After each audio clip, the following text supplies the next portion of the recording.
नए वक्फ बिल को लेकर देश में पहले से ही टेंशन के हालात हैं। जेपीसी ने बजट सत्र तक इस बिल पर अपनी राय के लिए वक्त मांग लिया है। इसी बीच महाराष्ट्र में वक्फ बोर्ड को लेकर पिछली सरकार में किया गया फैसला पलट दिया गया है।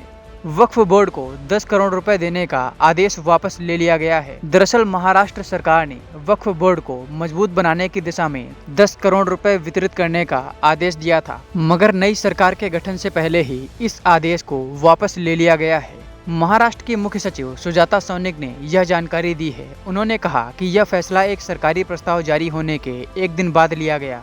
प्रस्ताव के मुताबिक राज्य प्रशासन ने राज्य वक्फ बोर्ड को मजबूत करने के लिए 10 करोड़ रुपए के फंड वितरित करने का आदेश दिया था। 28 नवंबर के प्रस्ताव के अनुसार महाराष्ट्र राज्य वक्फ बोर्ड को मजबूत करने के लिए 2024-25 के लिए 20 करोड़ रुपए निर्धारित किए गए थे। इसमें से 2 करोड़ रुपए छत्रपति संभाजी नगर में मुख्यालय वाले MSBW को वितरित किए गए। बता दें कि देश में वक्फ बोर्ड का मुद्दा गर्म होता जा रहा है। वक्फ बोर्ड पर उद्धव गुट की नेता प्रियंका चतुर्वेदी का बड़ा बयान सामने आया है। आइए सुनवाते हैं कि प्रियंका चतुर्वेदी ने क्या कुछ कहा है। महाराष्ट्र का वो जो वहाँ पे वक्फ अमेंडमेंट बिल को लेकर चर्चा थी, उसको भी धकेल दिया है फरवरी तक। और फिर आप कह रहे थे कि एक है तो सेफ है, बटेंगे तो कटेंगे, या पूरी आपकी रणनीति थी महाराष्ट्र चुनाव के लिए। जैसे ही चुनाव जीता है वही कथनी और करनी में अंतर दिख गया है कि इनके लिए ये सारी चीजें सिर्फ एक पॉलिटिकल हथकंडा है, पॉलिटिकल टूल है। लोगों को बांट कर रखने में ये वो लोग हैं जिन्होंने बांटेंगे, काटेंगे और मिलकर लूटेंगे का पूरा कार्यक्रम केंद्र से लेकर महाराष्ट्र में लागू किया है। मैं मानती हूँ ये जनादेश का अनादर है।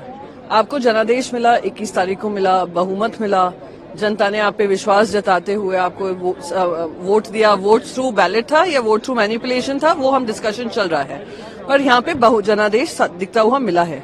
तो आप इतनी देरी कर रहे हैं तो क्या ये उसका अनादर नहीं है?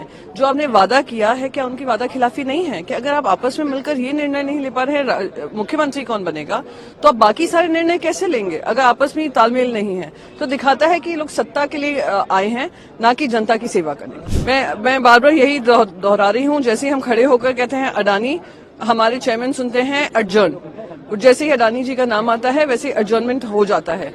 तो हम चाहते हैं पार्लियामेंट चले, उस पर व्यापक चर्चा हो, जनता से जुड़े हुए मुद्दों का हो। जीरो टॉलरेंस टू करप्शन की बात करने वाले प्रधानमंत्री नरेंद्र मोदी जी आज US कोर्ट से इंडाइट किया है कि हजारों करोड़ का भ्रष्टाचार कर कॉन्ट्रैक्ट्स मिले हैं, ब्यूरोक्रेट्स को दिए हैं, गवर्नमेंट ऑफिशियल्स को दिए हैं।